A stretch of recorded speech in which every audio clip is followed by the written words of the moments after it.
Hello everyone. तो BITSAT 2023 के लिए जो हमने आपके लिए स्पीड बूस्टर सीरीज स्टार्ट की थी उसके अंदर हम आपके लिए नया पार्ट ले आए हैं और इसमें हम देखने वाले हैं मैथ्स के आपका जो है ट्रिग्नोमेट्री से रिलेटेड कुछ ऐसे क्वेश्चंस जहां पे आप उन क्वेश्चंस को और काफी जल्दी जो है सॉल्व कर सकते थे। तो इस सीरीज के अंदर ऑलरेडी हम पार्ट 5 तक जो है आपके लिए वीडियोस ला चुके हैं और अगर आपने पहले 5 पार्ट नहीं देखे तो डिस्क्रिप्शन में आपको जो है प्लेलिस्ट की लिंक मिल जाएगी, जाके उसे जरूर से चेक करिएगा और इन पार्ट्स को जो है कंप्लीट कर लीजिए। अब यहाँ पे आप जैसा कि देख रहे हैं कि बिटसेट के फर्स्ट अटेम्प्ट के लिए जो है ज्यादा टाइम नहीं रह गया है, लेकिन कुछ ऐसी चीजें जो कि आपको ध्यान से करनी चाहिए। एक तो है लॉजिकल रीजनिंग एंड इंग्लिश और साथ ही साथ मॉक टेस्ट। तो ये दोनों तो जो है प्रिपेयर करके ही जाना है, क्योंकि जेई के टाइम पे आप जो है इन चीजों की प्रैक्टिस नहीं करते हो। तो यहाँ पे आपको इधर उधर कहीं भी जाने की जरूरत नहीं है। लॉजिकल रीजनिंग एंड इंग्लिश के लिए एक काफी बढ़िया कोर्स है हमारा, जो कि आपके लिए अवेलेबल है हमारी वेबसाइट 10qchallenge.in पे। साथ ही साथ वहां पे आपको set of 5, set of 10 and set of 20 में मॉक टेस्ट भी मिल जाएंगे। तो आप इन्हें जाके जरूर से जो है चेक कर सकते हैं। डिस्क्रिप्शन में जो है इनकी भी आपको डिटेल्स प्रोवाइडेड है। अब चलिए हम जो है ट्रिग्नोमेट्री से रिलेटेड यहाँ पे क्वेश्चन देखते हैं। अब इस क्वेश्चन में आपको देके रखा है the value of 6 into sine की पावर 6 थीटा प्लस कॉस की पावर 6 थीटा माइनस 9 साइन की पावर 4 थीटा प्लस कॉस की power 4 theta plus 4 is equal to. अब देखो ये क्वेश्चन जो है अगर स्टूडेंट्स यहाँ पे नॉर्मल अप्रोच से जाए तो उनके दिमाग में क्या आता। अच्छा ये जो है ये तो आपका sine square plus cos square theta का होल क्यूब माइनस जो है आप बचे हुए टर्म को लिख लो, और ऐसे इसको sign square theta plus cos square theta का होल स्क्वायर माइनस जो बचा हुआ टर्म है। तो उसके आगे जो है फर्दर आप सॉल्व कर पाओगे। तो यहाँ पे सबसे पहले वही स्टेप हम लगाते हैं। तो ये हमने लिख लिया साइन स्क्वायर थीटा का whole cube plus cos square theta का होल क्यूब, इसको इस तरीके से लिख लिया। इसको इधर पे लिख लिया साइन स्क्वायर थीटा का whole square plus cos square theta का होल स्क्वायर, और यहाँ पे क्या लिख दिया प्लस 4। अब अगली स्टेप में आप क्या लिख सकते हो, तो ए क्यूब प्लस बी क्यूब लिखा है, इसे हम लिख सकते हैं ए प्लस बी का होल क्यूब, है ना, माइनस 3ab इंटू ए प्लस बी। तो ये चीज आपकी हो गई। यहाँ पे सिमिलरली माइनस 9, तो A square plus B square लिखा है, इसे हम लिख सकते हैं sine square theta plus cos square theta का whole square minus 2 sine square theta cos square theta, है ना, इस तरीके से लिख सकते हो। लास्ट में प्लस 4 लिख दो। अब यहाँ पे ध्यान से देखना, ये तो है इक्वल टू 1, ये भी है आपका इक्वल टू 1, ये भी है आपका इक्वल टू 1। तो इनको जो है हम यहाँ पे लिख ले अगर, तो ये हो गया आपका 1 minus 3 sign square theta cos square theta into यहाँ पे 1 हो गया माइनस 9, ये क्या हो गया 1 minus 2 sine square theta cos square theta plus 4, है ना, ये चीज हो गई। अब 6 इंटू माइनस 3 हो गया माइनस 18, और यहाँ पे 9 इंटू ये आपका क्या हो गया माइनस 9 इंटू माइनस 2 प्लस 18। तो 18 sign square theta cos square theta जो अपने सिंपल यहाँ पे कैंसिल हो जाएंगे, बचेगा क्या 6 माइनस 9 प्लस 4, जिसकी वैल्यू आपकी कितनी आ जाएगी इक्वल टू 1। यानी कि ऑप्शन सी जो है वो आपका सही आंसर हो जाएगा। लेकिन आप देख रहे हो यहाँ पे कुछ स्टेप्स हमें लगानी पड़ी। अब इस क्वेश्चन को अगर हम स्मार्टली सॉल्व करना चाहते हैं तो आप कैसे सॉल्व कर सकते थे। यहाँ पे क्लियरली दिख रहा है कि थीटा से रिलेटेड कुछ भी नहीं लिखा है, तो आप जो है थीटा की कोई भी वैल्यू यहाँ पे सब्स्टिट्यूट कर सकते थे। लेकिन यही है ना, जनरली स्टूडेंट्स के दिमाग में ये चीज आती नहीं है। तो थीटा की जगह अगर हम 0 ले ले तो आपका साइन 0 कितना हो जाएगा 0, ये क्या हो जाएगा 1, ये क्या हो जाएगा 0, ये हो जाएगा 1। तो 6 माइनस 9 प्लस 4 ये क्या दे देगा इक्वल टू 1। सेकंड्स के अंदर सॉल्व हो गया। अब स्टूडेंट्स क्या है, नॉर्मल अप्रोच से जाते और फिर जो है टाइम लगा देते, लेकिन बिटसेट जो है स्मार्टनेस का गेम है। यहाँ पे ऐसे क्वेश्चंस में आपको टाइम बचा के दूसरे क्वेश्चंस में टाइम इन्वेस्ट करना है, ताकि आप मैक्सिमम क्वेश्चंस को यहाँ पे अटेम्प्ट कर पाओ। और यही सब चीजें जो है हमारे क्रैश कोर्स योद्धा बैच में भी आपके लिए कवर हो रही है। अलग अलग तरीके की आपको शॉर्ट ट्रिक्स बताई जा रही है, ताकि आप क्वेश्चंस को और जल्दी जो है अप्रोच कर पाओ। और बाकी रिसोर्सेज तो आपको मिल ही रहे, जैसे कि डीबीबीस हो गई, वीडियो लेक्चर्स हो गए, देन आपके क्वेश्चन बैंक हो गया, मॉक टेस्ट हो गए। तो ये सारे रिसोर्सेज तो ऑलरेडी इस कोर्स के अंदर है ही। इसे आप चेक कर सकते हैं, प्रोसीजर आपके सामने दिया है, और इस पे अभी एक स्पेशल डिस्काउंट ऑफर चल रहा है, जो कि मोस्टली आज शाम तक आपका खत्म हो जाएगा। तो जरूर से जो है इसको चेक कर लीजिएगा। अब यहाँ पे जो है अगला क्वेश्चन अगर हम देखें, तो यहाँ पे देके रखा है the value of given expression is equal to.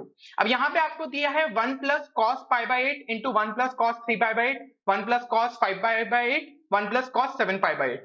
तो स्टूडेंट क्या करेगा नॉर्मली कि भाई चलो ये दोनों जो है आपके इस ऑर्डर में लिखे, तो इनको पहले मल्टीप्लाई कर लो और इनको जो है मल्टीप्लाई कर लो, फिर देखते हैं आगे किस तरीके से करना है। तो पहली स्टेप जो है आपकी कुछ इस तरीके से रहेगी।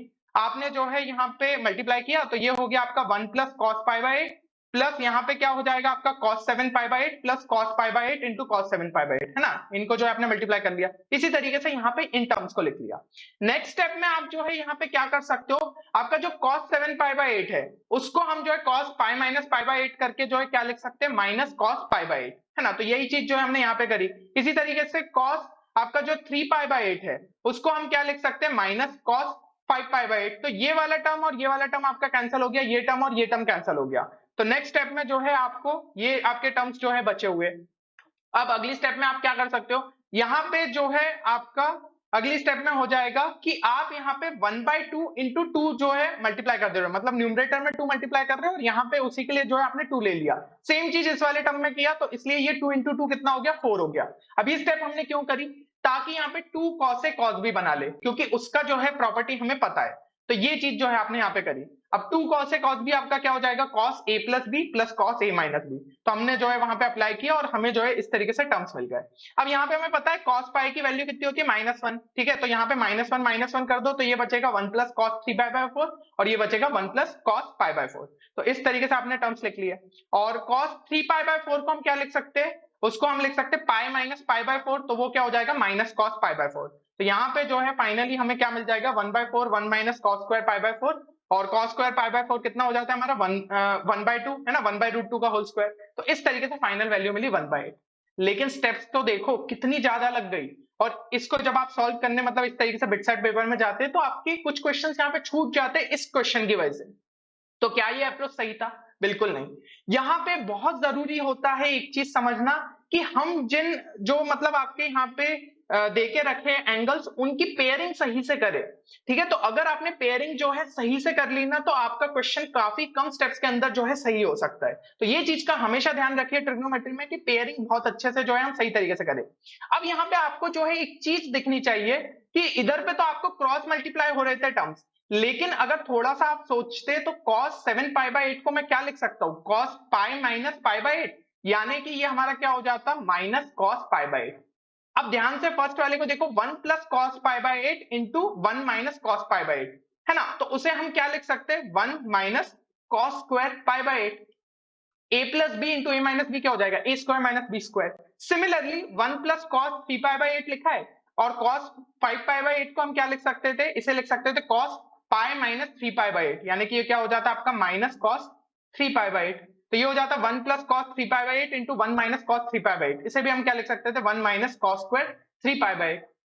अब 1 माइनस cos स्क्वायर क्या होता है हमारा, सिंपली होता है sin स्क्वायर पाई बाई 8, और ये हमारा क्या हो जाएगा, ये हो जाएगा आपका sin स्क्वायर 3 पाई बाई 8, है ना। यहां तक कर लिया। अब थोड़ा सा जो है ये चीज सोचो कि पाई बाई 8 और 3 पाई बाई 8 के बीच में कोई रिलेशनशिप है, बिल्कुल है। दोनों को अगर ऐड करेंगे तो पाई बाई 2 मिल जाएगा, यानी कि इसको मैं क्या लिख सकता हूं, साइन 3 पाई बाई 8 को मैं लिख सकता हूं यहाँ पे sine pi by 2 minus pi by 8। तो ये क्या हो गया, cos पाई बाई 8, उसका स्क्वायर कर दे तो ये क्या बचा, cos स्क्वायर पाई बाई 8, और यहाँ पे क्या रहा, साइन स्क्वायर पाई बाई 8। अब यहाँ पे क्लियरली दिख रहा है कि 1/4 से अगर मैं मल्टीप्लाई कर दूं ऊपर नीचे तो ये क्या बन जाएगा, ये बन जाएगा आपका साइन 2 थीटा का होल स्क्वायर, है ना। तो 1/4 इंटू साइन 2 थीटा आपका कितना हो जाएगा यहाँ पे, तो 2 इंटू पाई बाई 8 यानी कि पाई बाई 4 इसका होल स्क्वायर। तो ये आपका यहाँ पे कितना हो गया, साइन पाई बाई 4 हो गया आपका यहाँ पे 1/√2 उसका होल स्क्वायर, 1/2 इंटू 1/4 1/8। 2-3 स्टेप्स के अंदर आंसर आ गया। यहाँ पे तो कुछ स्टेप्स फालतू में एक्स्ट्रा करिए मैंने आपको जो एक्सप्लेन करने के लिए, लेकिन अगर दिमाग में सॉल्व करते तो फटाफट जो है इसका आंसर निकल जाता, और इस तरीके से जो है आपको नॉर्मल अप्रोच जो है लगा सकते थे आप। तो पेयरिंग का खास ख्याल रखिए कि पेयरिंग आप सही से कर रहे हो या फिर नहीं। आपने इस टर्म और इस टर्म को उठाया, ना कि इस टर्म और इस टर्म को। तो ट्रिग्नोमेट्री में ये चीज जो है बहुत ज्यादा मतलब इंपॉर्टेंट रहती है, और प्रैक्टिस से आपको आने लगती है, आपको समझ में आने लगता है कि मुझे कौन से टर्म्स लेने हैं। क्लियरली दिख रहा है ना कि a plus B into A minus B जो है यहाँ पे लग पा रही है, इधर पे थोड़ी लग पा रही थी। इधर पे तो फिर हमें जो है और हम फर्दर यहाँ पे सॉल्व कर रहे हैं, आंसर निकाल रहे हैं। तो इस चीज का जरूर से जो है ख्याल रखिए। इसी तरीके के और भी जो है शॉर्टकट मेथड्स लगातार इस सीरीज के अंदर आएंगे। अगर आपको जो है वीडियो पसंद आया है तो ध्यान से इसे लाइक करिएगा, ताकि हम आपके लिए ज्यादा से ज्यादा वीडियोस जो है यहाँ पे ला पाए। बाकी बिटसेट से रिलेटेड अपडेट्स के लिए और इंपॉर्टेंट कंटेंट के लिए चैनल के साथ जुड़े रहिएगा। मिलते हैं अगले वीडियो में, तब तक के लिए take care and good bye.